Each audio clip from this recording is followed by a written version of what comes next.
Hi everyone, welcome back to another tutorial from Apps Academy. Today in this episode we will be learning how to download and install Bolt application on your Android device.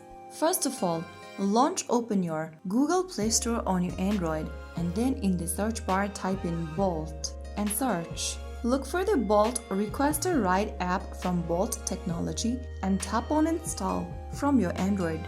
Wait for the application to download and install, which will take you several minutes depending upon your internet speed. So make sure that you have a stable internet connection before downloading the app.